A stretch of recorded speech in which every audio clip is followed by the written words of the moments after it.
The most sort of structural, incentive-based permission that we got was that we did not commit the original sin of almost all tech startups that kind of get traction. We did not take other people's money. We did not owe other people a huge part of the company. So we never had these commercial ties that made growth the number one priority above all else. We were able to set our leveling on what we want to achieve. Welcome back. This is From Startup to Grown Up. My name is Alisa Cohn, and today I'm thrilled to welcome David Heinemeier Hansson to the podcast. David is the co-founder of 37signals, which used to be called Basecamp, after their most well-known product. In addition to bootstrapping 37signals for over 20 years, David and his co-founder, Jason Fried, have written multiple best-selling books about the experience of work. That's why I called David a kind of a business philosopher in our discussion. David is passionate, opinionated, unconventional, and quite funny. He'll make you think about your own practices with a more mindful approach. So without further ado, please enjoy this great conversation with David Heinemeier Hansson. Welcome to the show, David. I'm so excited to have you here. Thanks for having me. And I wanted to start because, I've done a lot of research. I've gone down the DHH rabbit hole, and I get the impression from how you talk. We talked a little bit about your counterintuitive ideas, and I get the impression you're like not a fan of traditional, conventional management practices. And it's like you don't even necessarily, you don't love running a company as much as you love doing the work. And yet I feel like you've emerged as quite a business philosopher about how to run a company. So first of all, how do you square those two thoughts together? Well, I don't necessarily know if it's that I don't like how things are traditionally done. I just don't want to take any assumptions for granted. I want to start from first principles on basically every topic.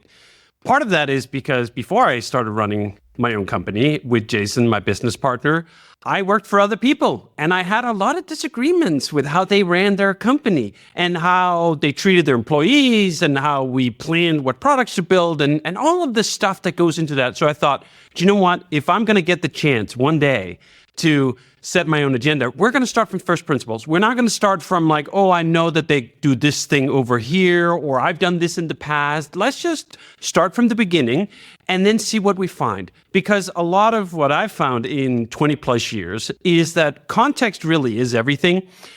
And I say that, and then I also have this little voice in my head that says, that sounds like bullshit, because what people will normally say, it depends. But then they don't say what it depends on. And then you're not saying anything at all. So I also don't have much patience for that. But I do have patience for the idea that we're going to try to find out what fits really well in this context that we have. And we're not going to just read the best practices. We're not going to just see what works for Facebook and then try to adopt that. We're going to come up with something that works for us. And what I found in that journey is that so much of what is best practices or works for Facebook is literally 180% the opposite of what I should be doing, add 40, 60 people, or for what anyone starting a new company should be doing. There is just such a dissonance between what does an early company need and what does a company of 500 or 5,000 or 50,000 need. And it's so fascinating that it's not slight variations. It's not a little bit here, a little bit there. No, it's literally the opposite in so many of the cases. And that goes for how you set up the business, how you organize the business, but it also goes for the technology. It also goes for the marketing. It also goes for the customer service.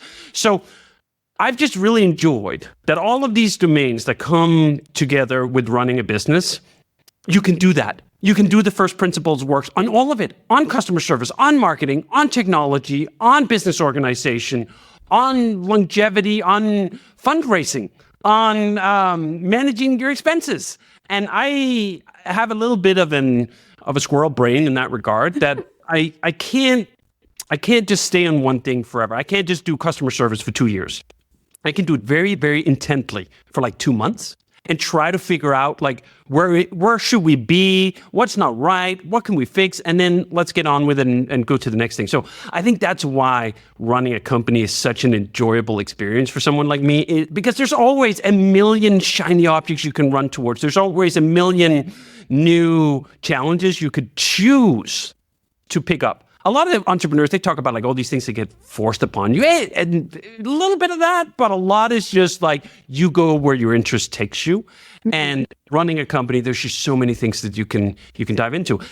And I love that. I love diving into those things. I love diagnosing it. I love treating a company like it was a product. It has bugs. It has features. We can fix a lot of the bugs. We can rewrite the organization and make it work better. And then we can test whether we like the change we did better or not. We don't have to be bound up into some policy that we made 5 years ago and that might not be relevant anymore. We can change things. At least that's how I look about it or look at it. Yeah. I will say that when you have that mindset, sometimes you do get into a little bit of trouble. Like employees, for example, they don't always love the idea that everything is up for renegotiation essentially all the time. So when you change policies, even if you have good reasons for it, maybe that sometimes creates a little bit of unease. But I think that has to be the journey if you want to stick with it. I mean, Jason and I have worked together now on 37signals for over 20 years together. And to stay interested, it has to be that. It has to be that we're not bound eternally by some decisions we made 10 years ago with the knowledge we had 10 years ago. I want to make decisions based on what I know now. I have 20 years of experience doing this stuff. And if I'm not using all of that, it's going to feel like a waste, and I'm not going to want to keep doing it. Yeah. Oh my gosh. We could literally spend the entire rest of the podcast just on what you just said and unpacking it. So let's take that a little bit step by step, because the first thing you said was the thing that works. You actually said startup, but I don't think that you guys are a startup, but you are small by choice, and we'll get into that. Yes. But the thing that works for a large company doesn't necessarily work for a small company, and sometimes it's not a little bit, it's a lot. Can you just give a couple of examples so people can really understand what you mean by that? Well, one thing we've recently dug into is engineering management. So at most large companies, you have engineering managers, and they're full-time, and they have a number of reports, and they have this whole protocol of how they run those reports. They run them maybe with weekly one-on-ones or bi-weekly one-on-ones, and they have these check-in cycles, and they have these stand-up meetings, and they have all of this ceremony that if you look at a company like Facebook, who might run this, or let's not even pull in any specific name, any large company that runs with this, you look, that's what software engineering is. That's what we should do. So we should just have the miniature version of that. Maybe we don't have 5 of these managers, but we certainly need 1 or 2, and they need to do all these things. They need to do the weekly one-on-ones, and they need to do... And first of all, for a very long time, we didn't do any of that. Absolutely none of it. For the first almost 10 years, I think, if I did a bi-yearly, that is every 6 months one-on-one with direct reports, that was probably the high water mark, and sometimes it was even less than that. And then we were told like, oh, you're doing it wrong. Like you got to do this on a more regular basis, and you got to do the career progression and tutoring and all this stuff. And it's like, oh, okay, maybe. And maybe we also need the engineering manager. So we tried that as an experiment quite late into our phase, about a couple of years ago. And we thought, you know what? As we just started talking about, I don't want to be bound by even the quirky stuff that we've always done that seems like it works. Sometimes I want to fish in the most traditional pool of like, how does everyone else do anything? And just, do you know what? Maybe everyone else does it this way because it works, because it's simply better, because the best practice actually is the best practice. That is entirely possible. And I'll give another example of that in just a second. But so we tried that and we found out, no, it doesn't work. It did not make us more productive. We made the company substantially larger. We had more programmers, more designers, and they were running this traditional fashion. And we somehow felt like we're getting less traction on the main modes of progress that we're interested in. We're not shipping more. It's not of higher quality.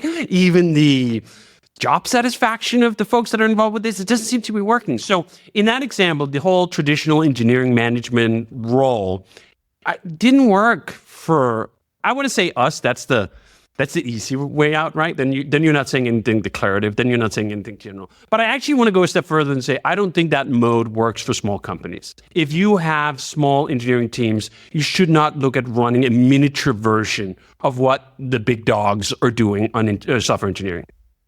But then I'll give a positive example.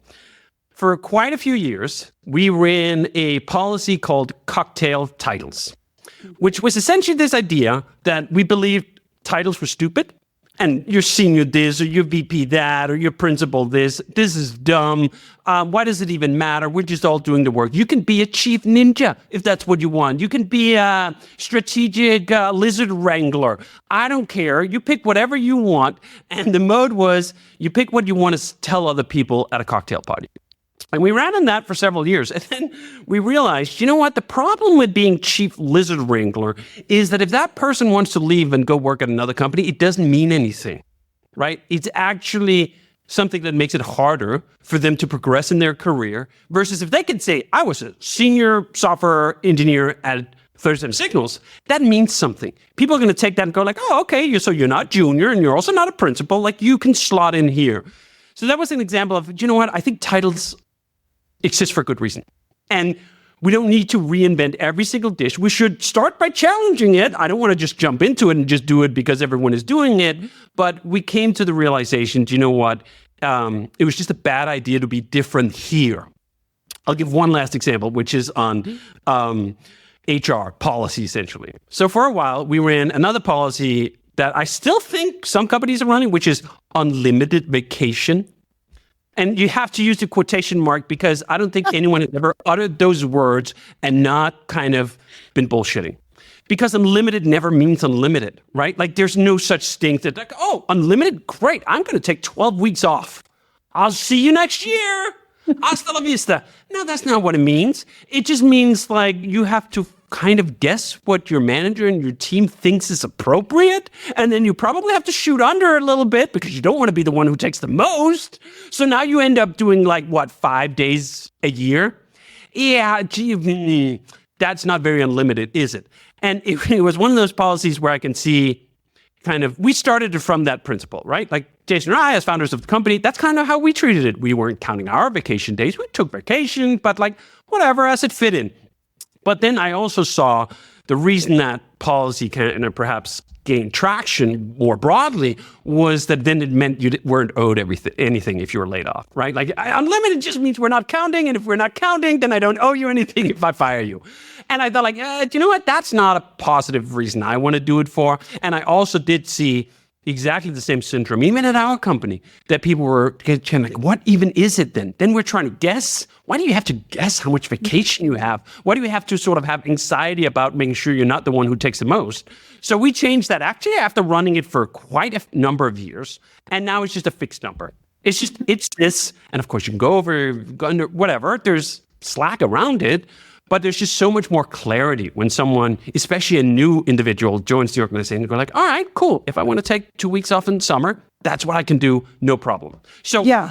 I think it's more about just having a skeptical eye towards all of these things and going like, no. But also it could be.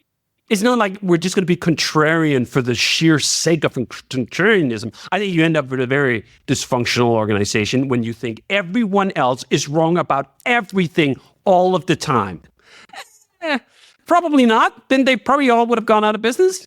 Maybe they're wrong about some of the things, some of the times. That sounds very reasonable. And we should find out what those things are. And if we can identify them, we can have a huge advantage. This was why for the longest time, for example, remote work was such an enormous advantage for us. And now it's become one again. It's curious. There was this short phase where it seemed like, all right, everyone's going to do remote work. So that's no longer an advantage for us to advertise.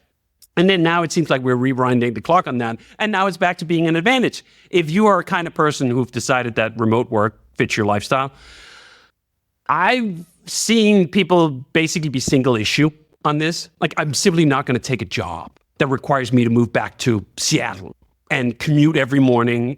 That's just not what I'm going to do anymore. I'm willing to take a pay cut. I'm willing to take a title cut. I'm willing to take all sorts of cuts. And then we can sit here going like, hey, we don't do that at all. We haven't done it for 20 years. You can work wherever you want. And we will actually pay you the same rate. We'll pay you top 10% of San Francisco base rates anywhere in the world.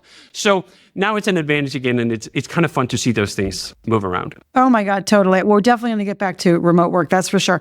But just going back to the first thing you're talking about, because you're saying not only do we question everything, go to first principles, which is very interesting. And again, sort of it's deep, right? It's philosophical, it's deep. And then you try things, and then things might work for a time, or you might get better ideas or whatever. And then you have to change policies. And there's more to say about founders, but like for sure, founders are more comfortable with change. Also, you're the owner, you're running the change. Employees do not love change, and they can be the most enlightened employees in the world, but your workforce doesn't love change. How do you handle that when you do make changes, and what's your communication protocol around that? What's all around change? It is the fundamental difference. And I think actually, therefore, it is the fundamental responsibility of the founder to inject not only these changes that may not be sort of welcome in the moment, but also risk in general. We have to take chances, sometimes on the little stuff and some of the policies that we have, sometimes on the big stuff, on big directional changes. And I think it's exactly as you say, there are far fewer professional managers who are willing to rock that apple cart because they have more stakeholders. They just have more people that constantly they have to triangulate their sensibilities and the popularity between that stuff. Jason and I kind of both sometimes to our deficit, but quite often also to our profit, we don't have that. One of the things Jason and I often sort of say to each other is, oh, how wonderful it is that we don't have to ask anyone for permission. Like we can simply run this from more or less sheer conviction of what's right or what's wrong. Sometimes we'll get it wrong. Right? Like our conviction will be strong, but it'll be faulty. And we will hear from employees or from customers or from the general internet when that's the case. Or from Twitter, yeah. You can't have that be sort of the a priori way of guiding your decision making. You have to, in my opinion, guide your decision making from those first principles and from a conviction of what's wrong or what's right. And then I also am a huge believer in, I think I first heard this on the Tim Ferriss podcast, hard choices, easy life, easy choices, hard life.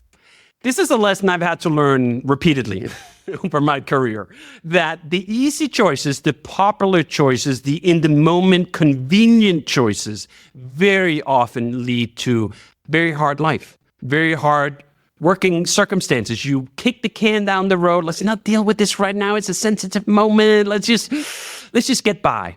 No, I'm not just going to get by. I'm going to run this company the best way I know how. That is literally the only way I can stay motivated.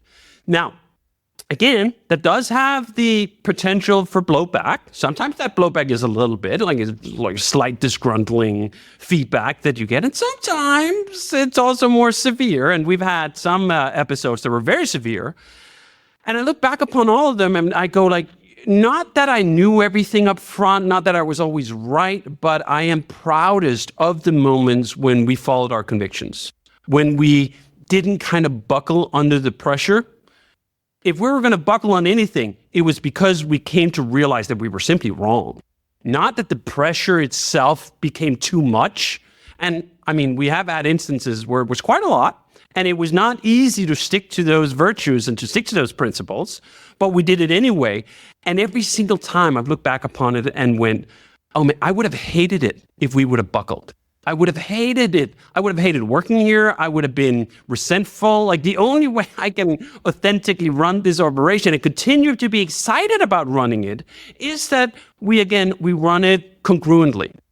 When we think something is right, then we do the right thing. When we think something is wrong, we stop the wrong thing. And it really has to boil down to something as simple as that. Now, what I have learned over the years, though, is that when we announce something new, I always try to read it as though I'm the employee. Let's say we announce a new policy inside. Because for whatever reason, I only spent a handful of years professionally employed in the software industry before running my own company. But those years are seared into my brain. Like they are literally front and center. Even if it's 22 years ago, some incident happened, I just remember it. And it comes smack back to me whenever we're announcing a change. And I go like, how would I have taken this? I'm working here, maybe I've been working here for a couple of years, and like now something changes, and maybe I perceive that change to be negative for me, or it changes the time horizons of some benefits, or something else like that. What's my reaction to it? So that's got to be always sort of filter number one. But I've also learned that the way I process things, even as I would have processed them 22 years ago, is not how everyone processes things. So it is actually quite helpful when something major is about to drop, that we preview it to a few people and get a little bit of feedback on it. Again, not to change our minds necessarily about the fundamentals, or at least not to change it from pressure, but to realize sometimes you want to announce something, and you can say that in a trillion different ways. And if you say it one way, it's going to be received a certain way. And I like to be spoken to in this specific way, so that's my default. Then I've learned that there are all these other ways you could speak to people, and they can respond much better if they get it just right for them. Now, you got to be careful with that, because the more wordsmithing you do on sort of a congruent statement, the easier it is for you to try to cover all bases and to make it as inoffensive as possible and actually bury the legitimate message you're trying to come across, because you're trying to make it so soft and cottony. Sometimes the right answer is a little bit of a jolt, is a little bit of a shock, is actually, if we're changing something material, it should feel material too. So I operate in that space where in a past life, I would just have gone the hardcore line and just said things how I wanted to have said them. And now I live in a life where I don't want to get over in the aerodyne, fully cotton, PR, executive language bullshit that so much of corporate communication is these days. But there's got to be a space in between those two things that it's actually legitimate, honest, fair, but also clear. Yeah. Do you also get like sort of key peers and influencers around the company to sort of like pre-brief it with them and get their input and have them help you sell it? Like, do you think about that kind of thing? Or does that feel like politics for you? That is a lesson I've also had to learn several times, especially when we've not done that and we've seen the consequences from it.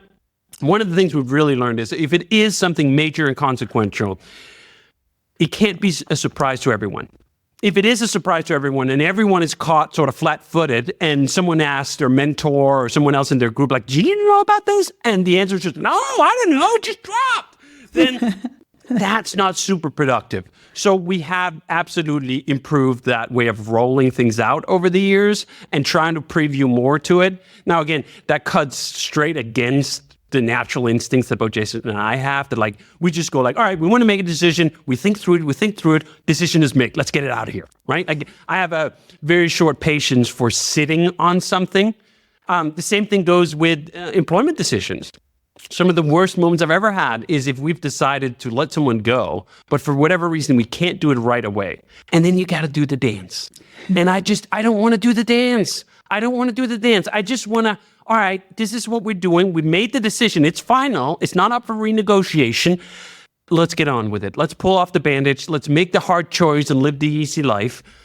But when it comes to consequential communication, I think it's occasionally bitten us that we have that little patience. And I particularly want to sort of point out Andrea, who's our head of people, that she's very good at getting that preview and going like, yeah, okay, I know where you're coming from, but let me tell you how it could be read.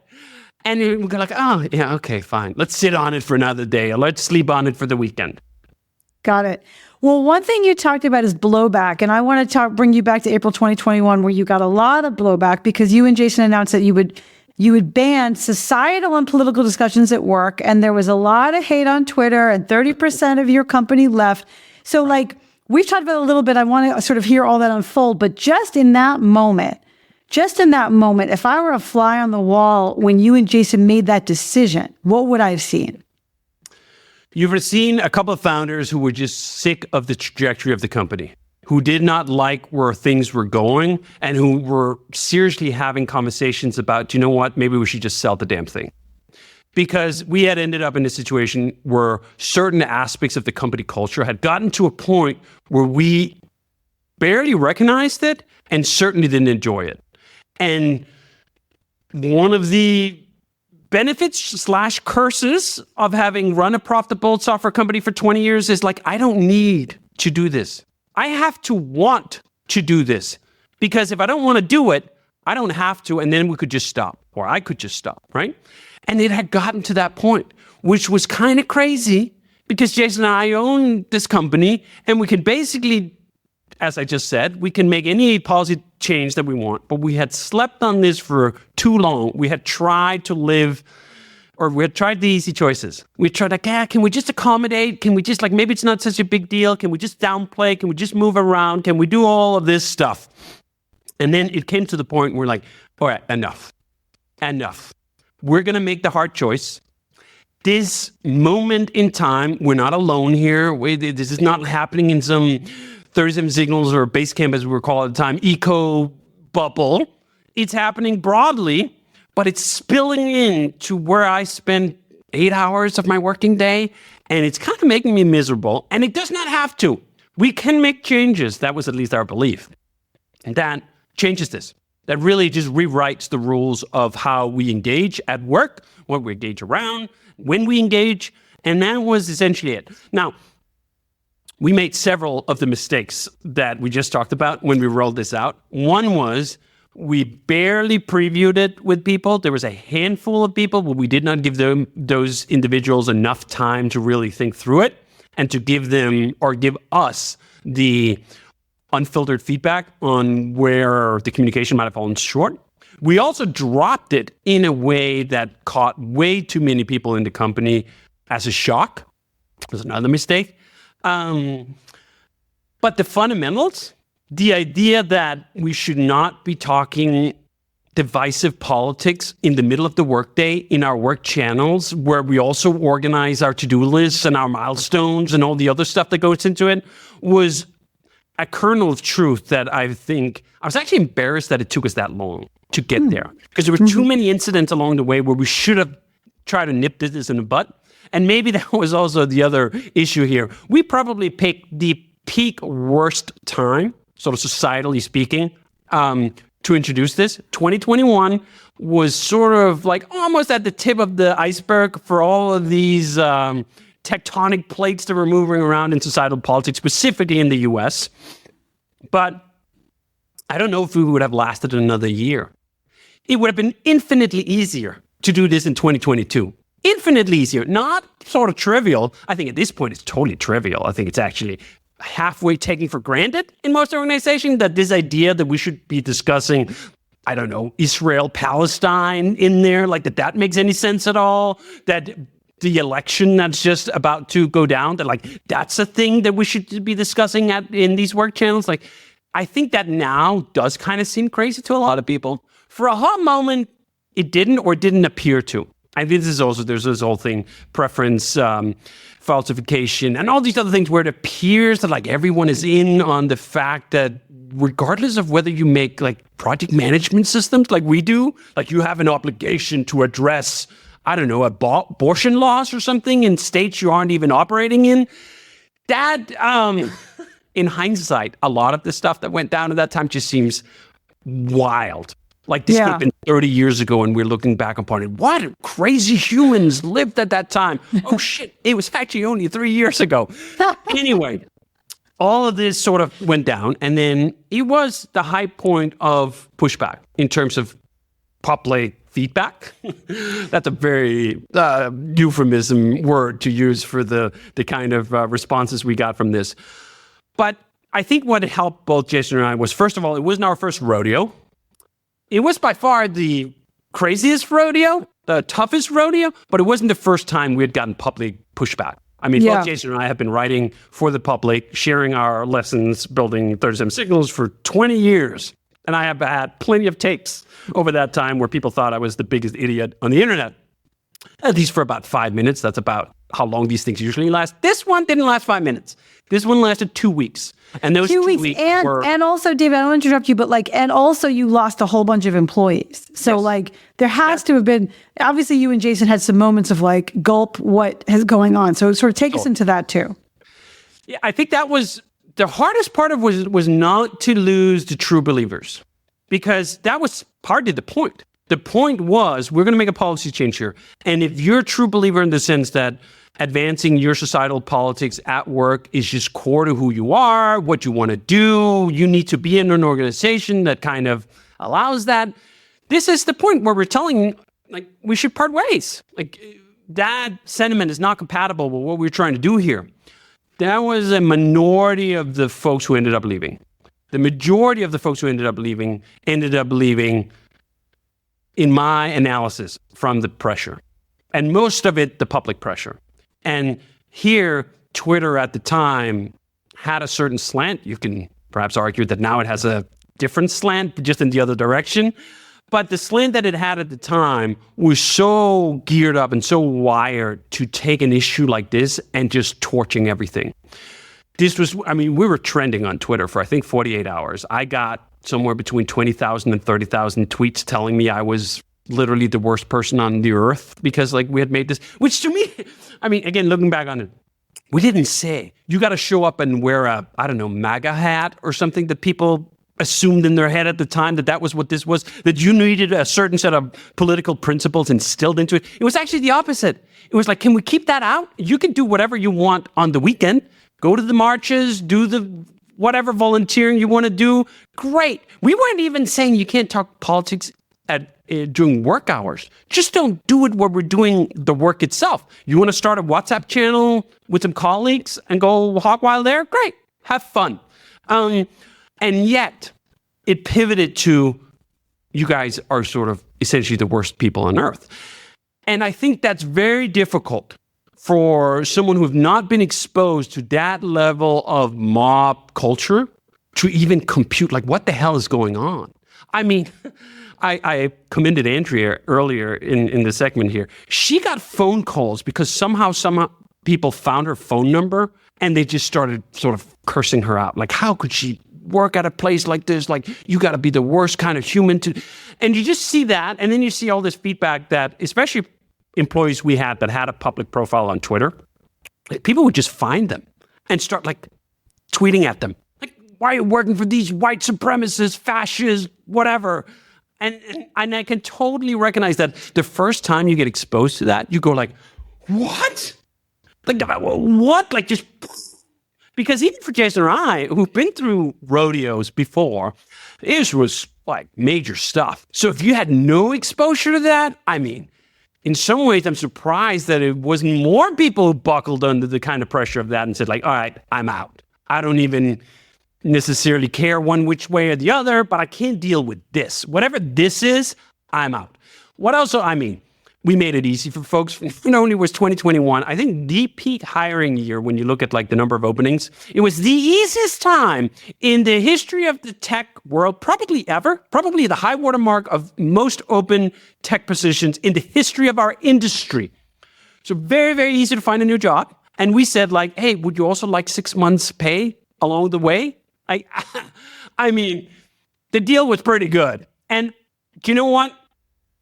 In hindsight, I'm glad the deal was that good. I'm glad that we cut so far in and around that there was literally nothing left. And what we had to go through afterwards was a difficult period of time where we lost 20 employees and suddenly had to do with whatever were we at the time, 40 instead of 60 or something like that. That's a fair strain on a small company. So you got to figure out how do you deal with that? And then you got to get back on your feet, and then you got to hire a bunch of new people, and you're going to have to reset. And that took a while, several months indeed. But already after about 9-12 months, I look back upon it and I go do you know what? I would have paid double. I would have paid double. This is the most consequential decision we have ever made in the history of this company when it comes to improving its culture.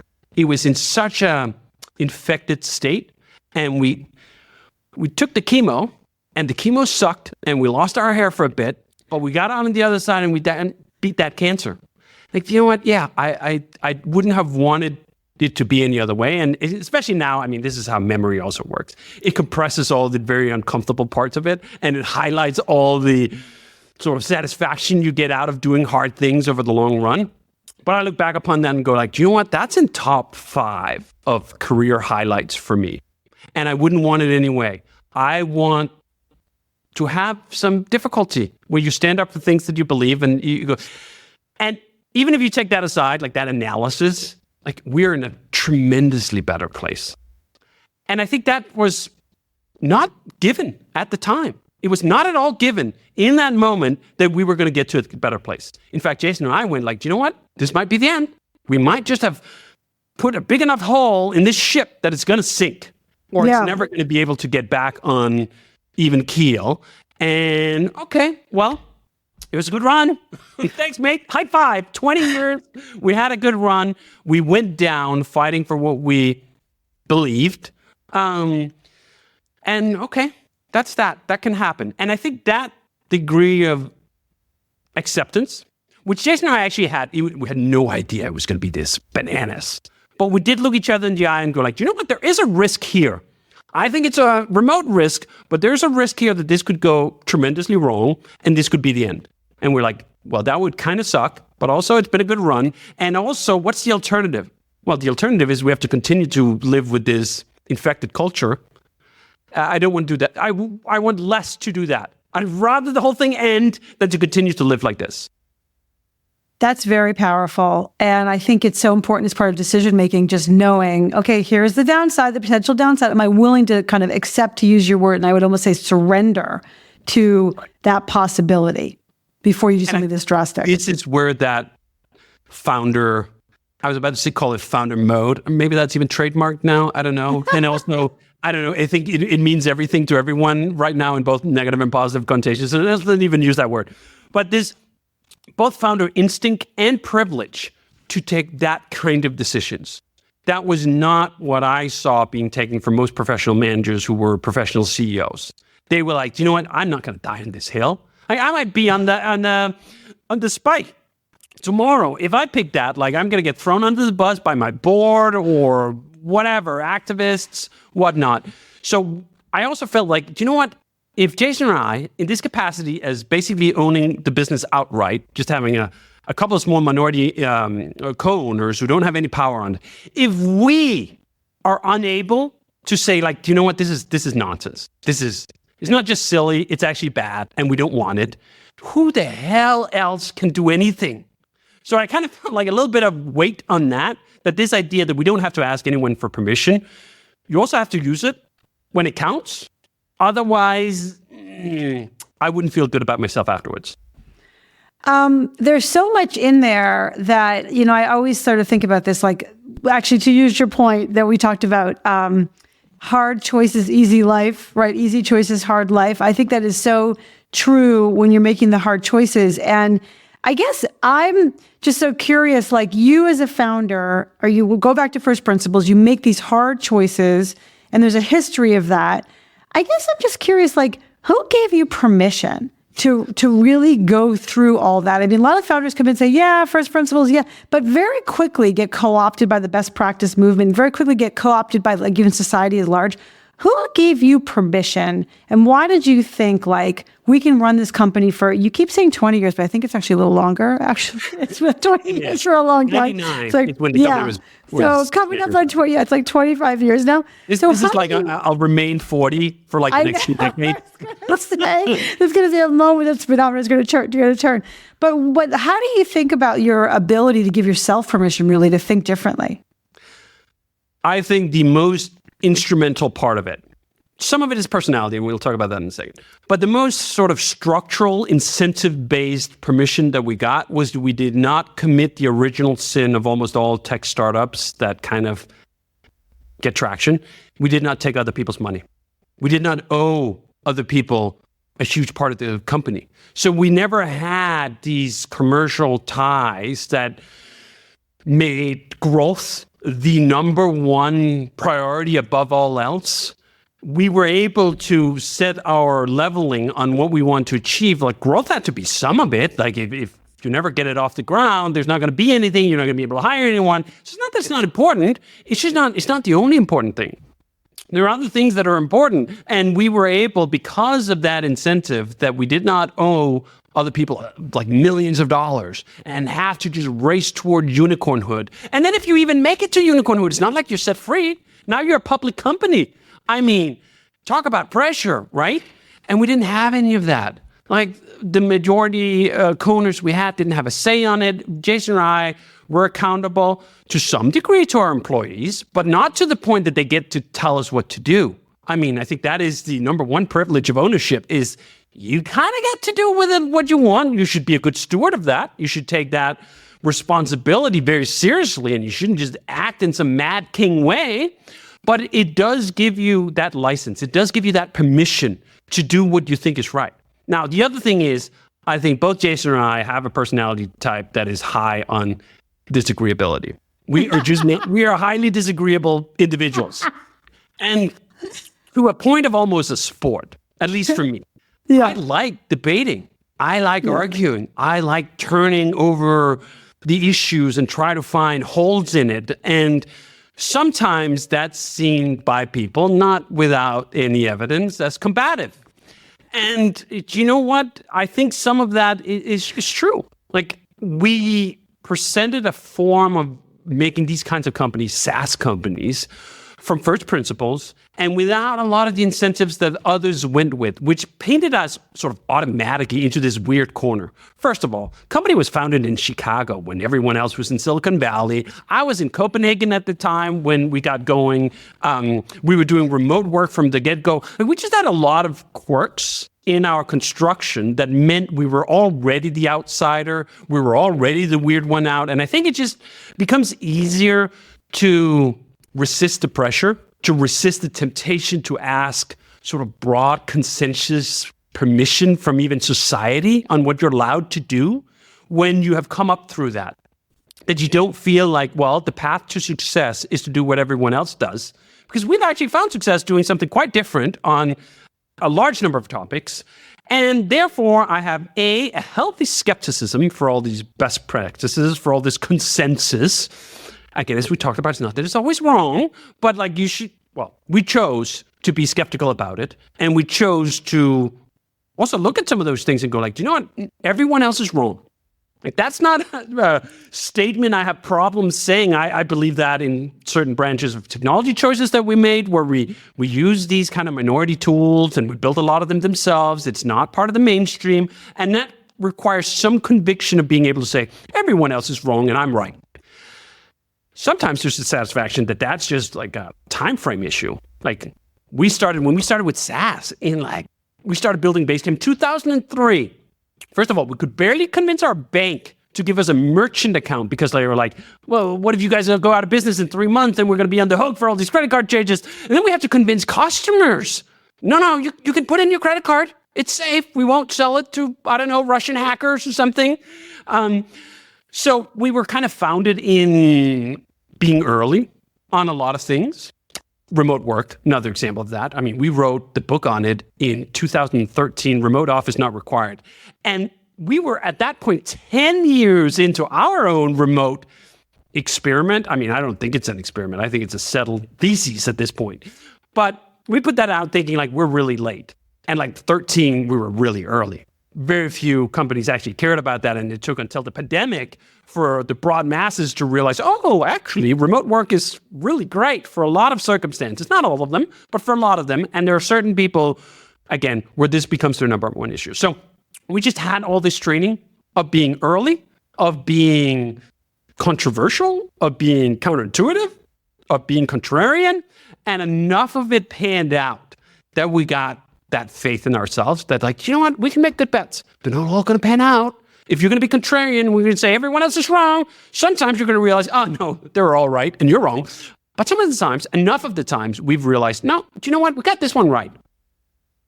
And then you build the muscle memory around that first of all, you're often right. But second of all, you can withstand it when you're wrong. And then you can make those changes that we talked about earlier. That's right. Yeah. And I think this is so one of those minority partners we have is Jeff Bezos, who bought the secondaries from Jason and I back in 2005, I want to say 5, something like that. Well, he bought a small stake of the company, didn't put any money into the company itself, but Jason and I took some money off the table. And one of my favorite sort of ideas that Bezos has, and he talked about early on, was this idea of the two types of doors. There's some doors that open in both directions. You can open the door, you can go through it, you make a decision, then you realize, oh, do you know what? That decision was wrong. Let's go back out. Like the door is still open, so I can still go back out. I can redo it. And this is something we've really taken to heart, is that most decisions, most of the time, are reversible if you learn you're wrong. And the most productive way of learning that you're wrong is to make the decision quickly. Move through, let reality be the judge, not you sitting fantasizing, theorizing, estimating, guessing what the outcome is going to be, because you can just let reality be the judge. And then occasionally there's a small handful of decisions that are really consequential. They're one-way doors. That's when you spend all the time up front on all the analysis because you know there's no going back. But it is such a vanishingly small number of business decisions that fall into that second category of the one-way door, as Bezos would say, that you should train yourself. We will make decisions. We will make them quickly. We will occasionally be wrong. When we are wrong, we will correct, go back out the door, make another decision. And once you get into that loop, you realize you can move so much quicker than anyone else who consider every decision to be a one-way door that has to be overanalyzed to death. And then also, they're not wrong or right any more of the time. All that analysis so often just goes chuck out the window and just doesn't reflect reality because reality is really complicated. And even the smartest people with the most degrees in statistics and PhDs and this, that, and the other thing, they can't tell the future. Literally only interacting with reality will tell you what works or what doesn't, which is one of the reasons, for example, when we make products, we don't do focus groups. We don't ask folks like, how much would you pay for this? The way we figure out whether something's going to work or not is we push it into the market and we charge a price. And the market's going to tell us, oh, was that a good deal? Did it resonate? Did the message resonate? Was the marketing right? Was the pricing right? You can't guess those things because, first of all, people lie all the time, even to your face. Most of all, the people you like. You're going to ask your friends, so what do you think of this? They're going to, oh, man, yeah, that's great. Oh, wow, I really like how you did this thing. And you could like, oh, great, I have a good product. And then you launch it into the market to strangers who don't owe you anything, least of all courtesy. And they will just tell you, what the hell is this? This sucks. It doesn't do A, it doesn't do B, it doesn't do C. I wouldn't spend $5 on this. And you're charging $25. This is a ripoff. You cannot get that unvarnished feedback, which is the only kind of feedback that actually kind of truly matters, unless you interact with strangers. And the way to do that is through commerce. Yes, and contact with reality, as you just said. And I talk a lot with my clients about the Jeff Bezos, the two-way door and the one-way door. The thing is, they often think that two-way doors look and feel to them like one-way doors.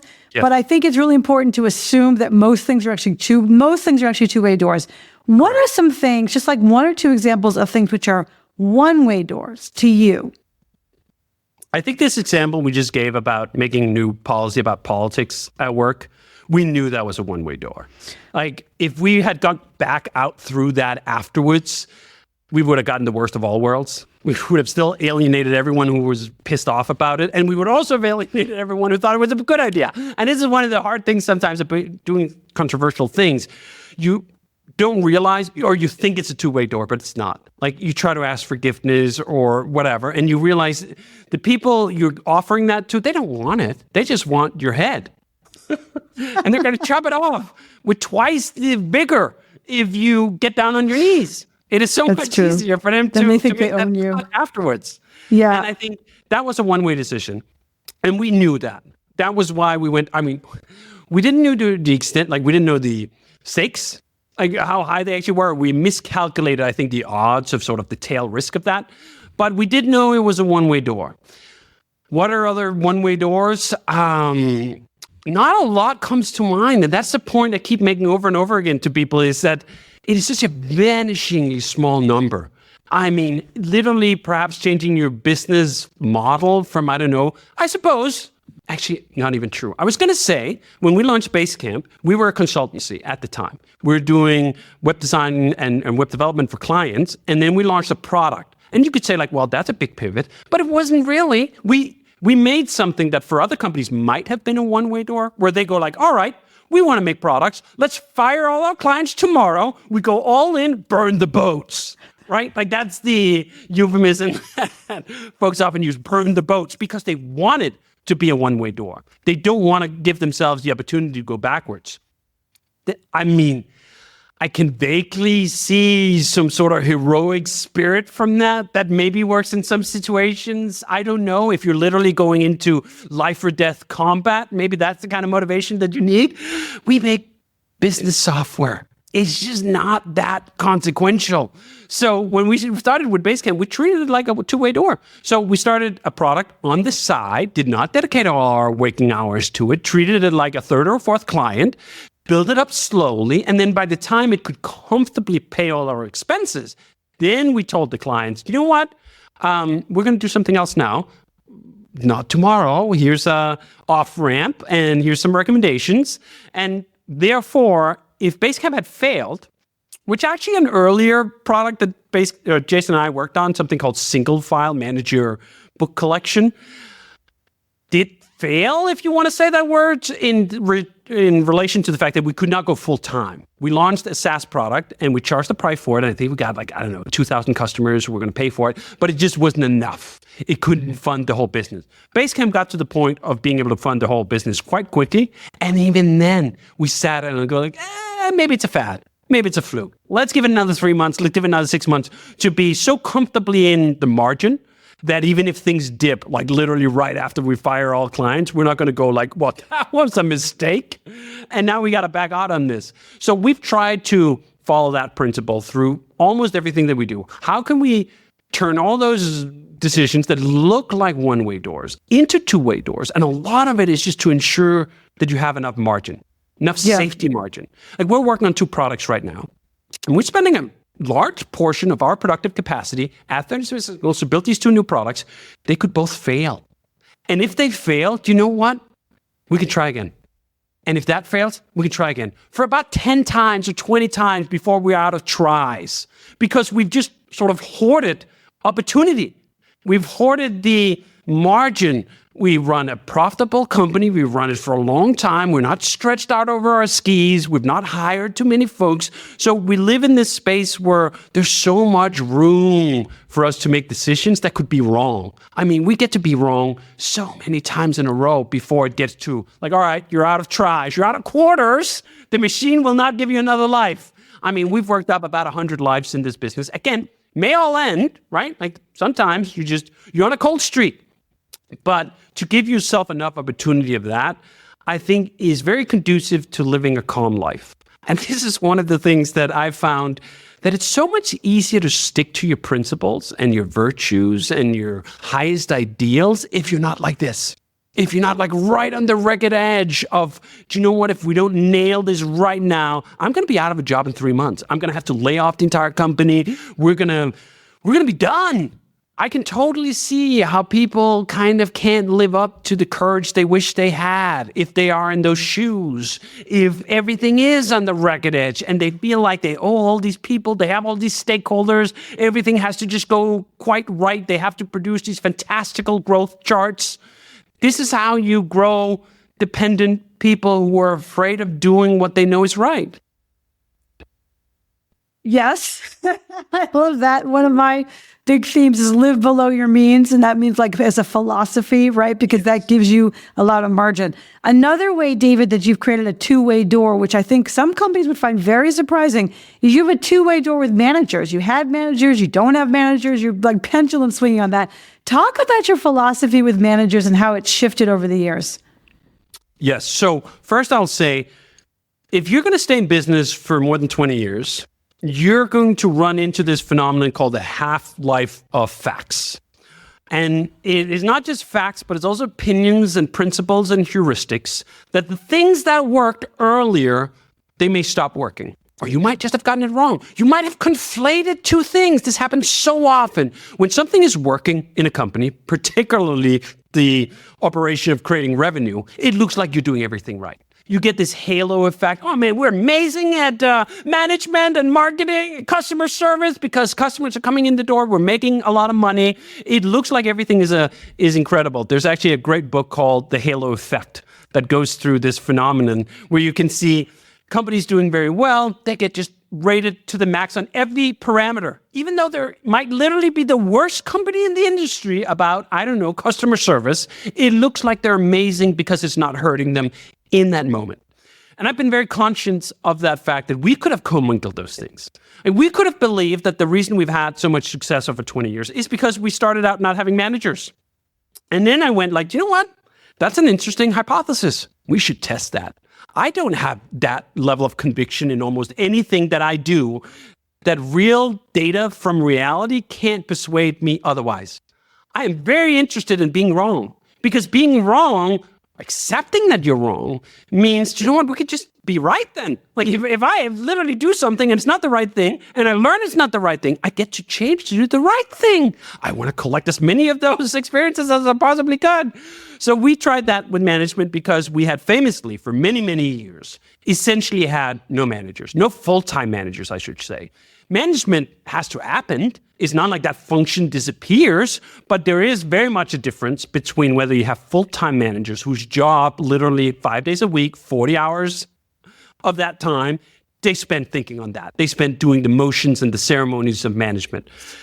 And the example I referred to earlier was this idea of especially in engineering management. Like, do you know what? Could we just have been wrong? If we started doing the one-on-ones way more frequently, would people be happier? Would they advance quicker? Would they do all of these things? So we started this big experiment, which was in part, or not even in part, primarily influenced by the ideas that we wanted a slightly bigger company. We wanted a slightly more capable company. So we were going to hire more people. And I just thought, like, you know what?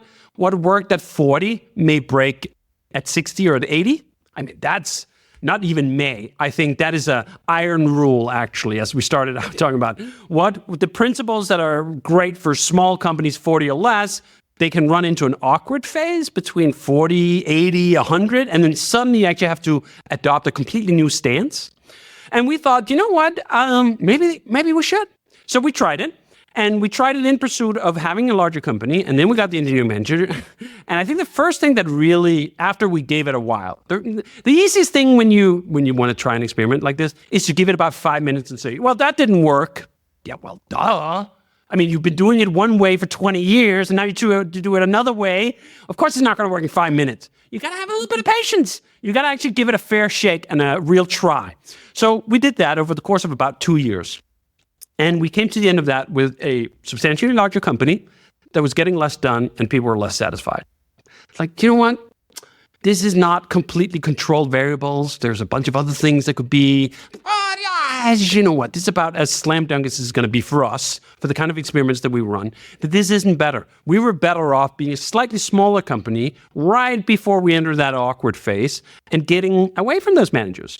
And a big part of that idea is this concept that a lot of folks, certainly the ones we've hired, they are literally happier when just left to do the job because they like the job. That's why they got into design. That's why they got into programming. That's why they do the things that they do and are good at it. They want to do that the vast majority of time. And at a lot of organizations, you end up in a situation when you have a little too much management, and that management has a little too much time, that the way they feel productive is by taking other people's time, is by putting their needs on other people's calendars.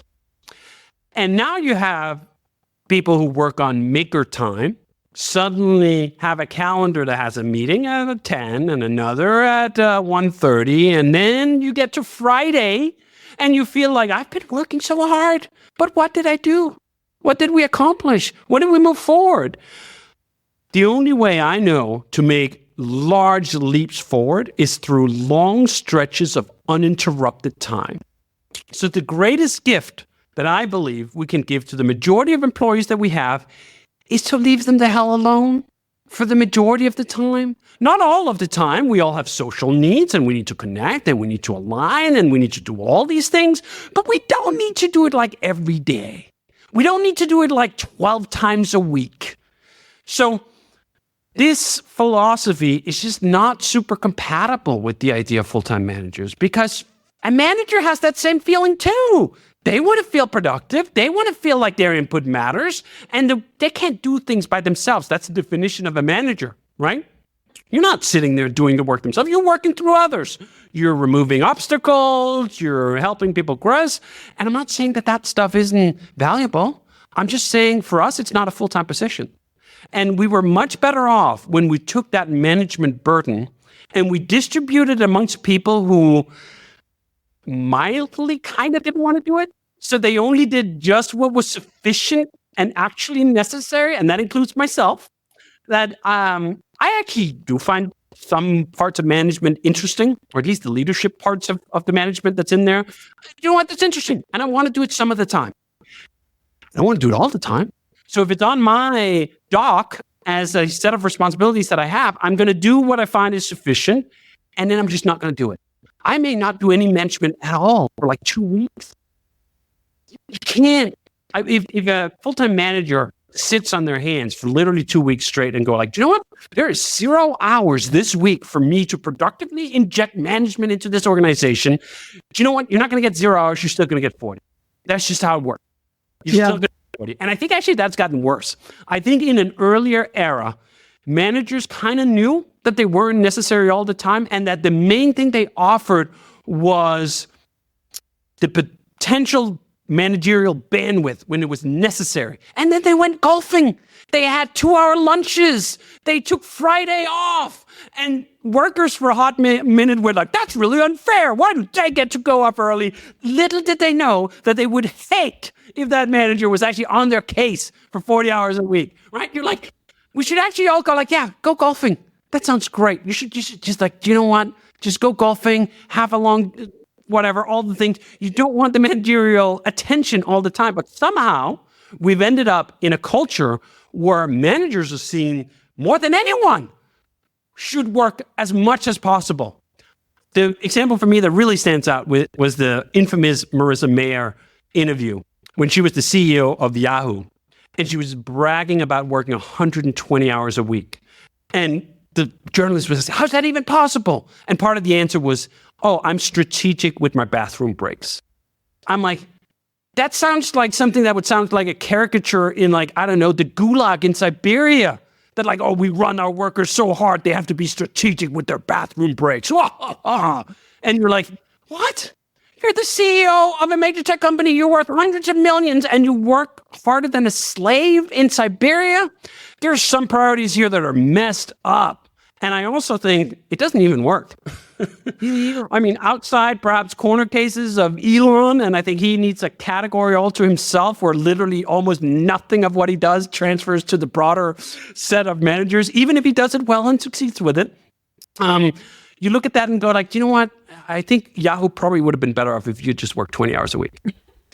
It certainly didn't pan out great. Money didn't make the difference. The ship still sunk, even though you were working with strategic bathroom breaks. It's true. I think there's a book in there, Strategic Bathroom Breaks. It feels like the title of a new book for someone. But I'm bought in. And the truth is that like the manager sort of rituals and ceremonies, there's a lot of like preparing for the meeting, to prepare for the meeting, all that stuff. I'm bought in. Nonetheless, two things. Your junior people have to get taught in some way, and people need to be encouraged, but also quote unquote held accountable in some way. And the people who are great at engineering are not always the best managers, and just times everybody in the company. So how do you then give people what they need? It is not easy, but I'll start from the back here. The people who are great at engineering are not good managers. I think that's to their credit most of the time. As we just talked about, like they don't actually want to do the management. They want to do to some extent, and this sounds negative, but I don't believe that it is. They want to do the bare minimum to keep the cogs turning. What I do find is that the best engineers are almost invariably also the best mentors. That the people junior, let's just take engineering and programming, the people that junior programmers learn from the most is the people who are the best. That should not be a controversial statement. I kind of suspect it probably is in some quarters, but I don't think it should be. This idea that if you're really good at something, you're going to just see more things. You're going to be able to offer more feedback. Now, maybe you don't have the best bedside manners when it comes to delivering that feedback, and I'm not discounting that can be a problem. I think overall, that's mostly a fixable problem. I also think it's one of those things where I think of Steve Jobs had this infamous interview he gave after, I think it was at Next, where he was talking about exactly this phenomenon. We thought we were going to be a big, serious business. And as soon as we did that, we hired a bunch of professional managers to do all this management. And in his words, I'm just quoting here, they were all bozos, right? And we got rid of all of them again. And it turns out that people prefer to be led by someone who's better than them at the job. Now, there's a bunch of asterisks behind that. But the core sense of it, and this connects to your first part of it, how do juniors get better? How do they level up? I think they level up by working with others who are really good. The apprenticeship model stood the test of literally a few millennia for good reason. This was how you learned how to make a good saddle. You went to the best damn saddle maker and you saw how he or she did that. Like, that's how you figured out how to make good. You didn't sit down and just read a bunch of books. I'm not saying there aren't aspects of work that you get good at by reading a bunch of books. I'm sure there is. But when it comes to programming, when it comes to design, when even it comes to copywriting, when it comes to most of the productive capacities that we have at our company, you get good by working with someone better. You don't get good by working with a manager. You just don't. I'm not saying, again, that it can't be psychologically comforting to have like the one-on-ones and all the other things. And I'm not saying that they can't help identify things or set things on roadmaps and do all the other planning around, but it's not the essence. The essence of getting better is by working with someone better. So I think there's just a fundamental horse and carriage swap here. Like, what's the most important part? What could you do without? I think for juniors, for example, they could do without management. They may not like it as much, and they may get a little bit too curt feedback sometimes, and there might be some grumblings. But if they work with someone who's truly better, they're going to level up. You could work with the kindest, most facilitating, most soothing manager in the world. If that person does not know how to do the job better than you do, you're not going to fucking learn anything. It's just that simple. Now, the best case scenario is when you get both. When you get both managerial support and it's effective and whatever, and you also get to work with someone who's better than you.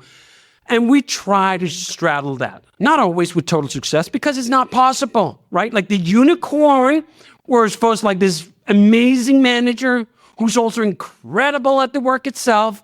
I mean, there's about 10 of those in the world, and we can't all have them. It's just, they don't slice down. So we got to accept some compromises here. And if you are going to compromise on the management. Don't compromise on the skill, on the betterment. And the way we try to then slice that is to realize that we do have a bunch of people who are very good at what they do, and some aspects of the managerial function, they would really rather not. And where I find that this is usually the case is it's dealing with poor performance. That's really where it falls down. I have actually yet to see someone who's really good at what they do who do not enjoy working with junior staff who is eager and bright and on an upward trajectory. That's the fun part. That's the one virtually every mentor I've ever talked to beam about, right? This was so fun, and we worked, and like they just got it, and like I didn't have to say the same thing 3 times, and like we were on to the next thing, and like look at where they are now. They started 2 years ago as a junior, and now they're senior. That's amazing.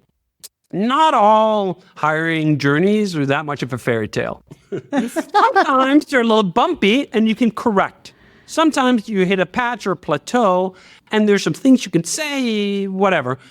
And other times, like, it's just not going to pan out. And what I found is that a lot of mentors, they don't want to deal with the it's not panning out part of the equation, because it doesn't go like that, right? First of all, you have to be fair. You have to figure out, like you said, actually not panning out, or is there some other blocker we could remove and then suddenly would pan out? And managing that whole process, that's probably where we lean most on people in our organizations like Andrea or myself or others who sort of step in to deal with that most of these folks would rather not. Yeah. So that leads us right into remote work, where, again, like we do entire podcasts on remote work because you guys are really the experts in this, having done it for so long. But the apprenticeship model, I'm bought in, I love it. How do you affect that inside of remote work? And what other things do we, sitting here in 2024, need to know about remote work that you discovered in 2013 or before that, really? So the first thing is direct human contact is irreplaceable. We can sit here and we can have the contact that we can have through a video link. It is not the same. It is not the same, and you have to accept that as table stakes. We do that at our company by meeting up the entire company twice a year for the sole purpose of recharging social batteries, of being eye to eye, of breaking bread, of doing all of these other things that remind us that we're working with humans, not avatars, not like 2D representations in Zoom, but actual flesh and blood individuals. That is irreplaceable. And I know this because we've been doing this since, 2007. And then we didn't do it for 2.5 years during the pandemic. And the cost was, I was about to say imminent. It was not. But it became clear that it was extensive after about 1 year when we hadn't seen each other. I mean, the pandemic was special in other ways. There was a lot of other pressures and people were more on edge and all these other things. But even so, the fact that we were robbed the opportunity to recharge those social batteries really counted. Now, the insight we've had is you don't need it every day. You don't need it every week. You don't even need it every month. You don't need that human connection, that in-person connection all the time to get the majority of the benefits from it. Now, that's our company. We're a software company. May it be different if you work with machines and do hardware or fabrics, or I can totally imagine that. May it also work different if you have a very different company culture. Totally buy into that. This is one of the reasons I sometimes befuddle people who are very fond of remote work by saying, you know what? I can't get worked up about the fact that Apple won't do it. I cannot get worked up about the fact that there are some organizations who decide that's not what we want to do. I don't think they're right in some sort of sense for me, but I also think, and I have seen, even at our company, that we have had employees who were not compatible at that stage in their life with remote work. They didn't want it. They wanted to be in the office. They wanted to be around a bunch of people. And you know what? There should be options for them. A hot minute ago, folks who were a fan of remote work were really incensed that there were no options for them, that they couldn't go anywhere, or there were not enough choices for remote work. Try to remember a little of that humility when you kind of get on the march of wanting to have every single company, every single tech company be remote. I don't think that's actually fair or right or good. But I am unequivocally a huge fan of remote work. You're never, ever getting me back into an open office again. If I have worked in an open office for the last time in my life, 20-some years ago, you know what? I can die perfectly happy. I don't need that anymore. And I attribute a huge part of my career inflection to getting home, to being in my own space. That's where I found the long stretches of uninterrupted time. That's where I really unlocked my creativity, so on and so forth.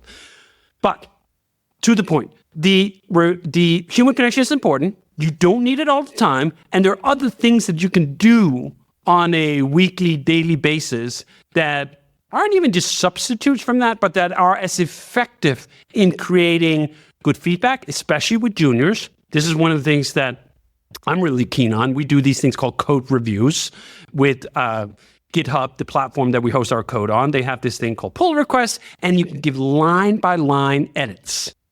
I do that religiously and on the most pedantically small, trivial things, because I want the person who's getting my review to get my standards. This is what I mean, that comma should be over here. Here's a line telling you to move it. Here's some red marker here.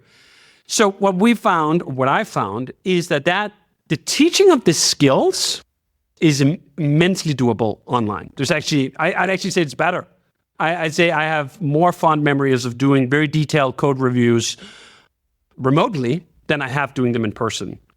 But you still need the human input. You still need that human element. So it's not either or. It's just, don't tell me you can't do it. This was the thing I actually did enjoy about the pandemic experiment. It settled the argument once and for all whether this was possible. Like prior to the pandemic, there were legitimately smart people who thought they could not run their company, that you could not make products, you could not do things remotely.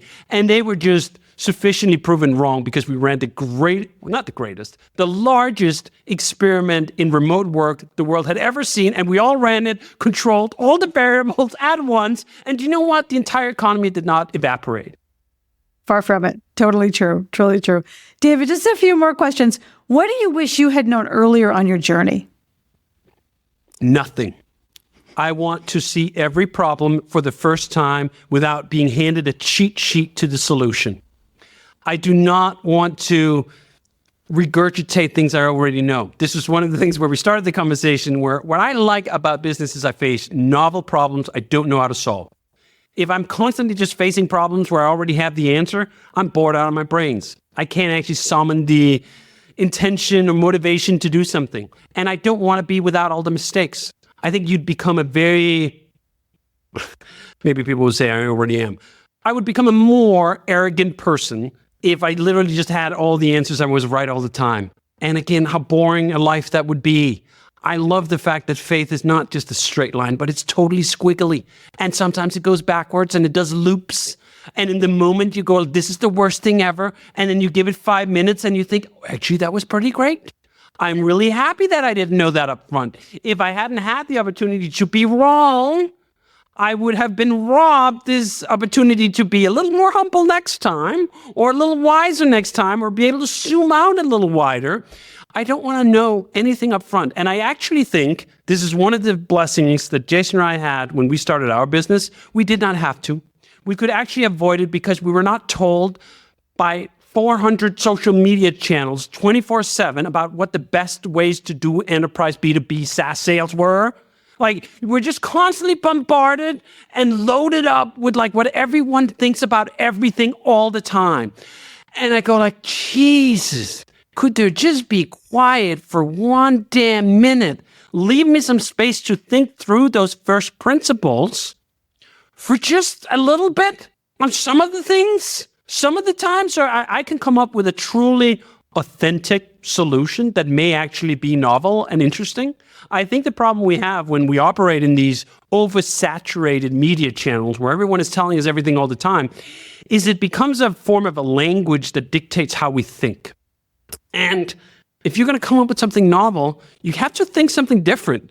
You're not going to come up with something novel if you think all the thoughts that everyone else is thinking all the time too. And that requires some degree of separation, some degree of isolation. And it was easier to have that isolation in the early days prior to social media. We still had blogs, we still had the internet, you would still go on there, but there was just not as much of it. And I actually find that I wrestle with this all the time. I mean, because I'm one of these people. I'm one of the people telling you all the things all the time. I'm on podcasts all the time. We write books. I write on my own newsletter. And I'm also telling you, you know what? Be careful how much you listen, even to me and even to everyone else. You gotta dip in and get something and then go back to your little cocoon and come up with some original thoughts. You can't just load up on all of it. And this is why I actually envy the young to some extent. The young that are not spoiled by everyone else's lessons on day one when they start. And I think we need some of that. We also need some wise elders who've seen it all and who could tell you all the reasons for why it wouldn't work and so forth. But it's in that space that it happens. And if we blend it all together, that everyone knows everything about all the things we're supposed to know, all the consensus, we're just going to get more of that slob, more of that just put together blob. And I don't want that. I want something new. I want something novel. I don't want something interesting. I want a bunch of mistakes that turn out they're not mistakes at all. I mean, it's one of the books I read to my sons at night I think it's called The Beautiful Mistake or something. Here's a stain and you can turn it into an elephant. And some of it is a little sappy and a little whatever, but also some of it is true. A lot of things that we ended up doing that panned out were mistakes. If you look at the history of inventions in general, half of the most consequential ones were mistakes. We weren't getting penicillin unless they had left that tray, whatever, with some mold in it by accident, right? So I think we can get more of that if we're a little less connected. I think we're over-connected. And I want to tell young entrepreneurs in particular, be careful how much you read. There's not the curriculum you think you need to catch up on, that everyone knows about everything. Do you know what? Give it a second. There'll always be more of it. It's not like you're going to miss out. No way it's going to pass you by and you can't jump on that train. You can always open Twitter or some other channel again and get just absolutely flooded with the top 10 tricks for doing B2B sales SaaS. Right. Well, that is my last question, which is what advice do you have for other founders as they embark on their own journeys? Disconnect. I mean, straight off that, disconnect. Trust to some degree in your own intuition, not because it's flawless, but because it's yours. And you need some of those flaws. That's what's going to give the variation. And you need variation because if you're a young founder and you're going up against established players who have more money than you, more time than you, more people than you, more brand recognition than you need what to them would look like a mistake. That's why basically all the great businesses that's been created at first are laughed at. I think that's one part that Paul Graham got just right. This idea that any great idea has to look silly, like a toy, like a mistake at first, because otherwise it would already be swamped. It would already have been captured. The big guns and guys and corporations would already have taken that in. So you need to be the one who takes the risks, who does the mistakes, who follows through with it. And I think it's just easier to do that if you trust your own instincts a little more and disconnect. David, I love it. You may be disagreeable, but you're super fun. And I love especially your encouragement around follow your intuition. And you are a beacon of light following your intuition. So thank you so much for sharing your intuition and opinions and ideas with us today. Thank you so much. Thanks for listening to From Startup to Grown Up. If you like what you heard, give it a review on Apple Podcasts so other people can find it. And if you know of a founder or someone else who is meant to be on this podcast, drop me a line through my website, alisacohn.com.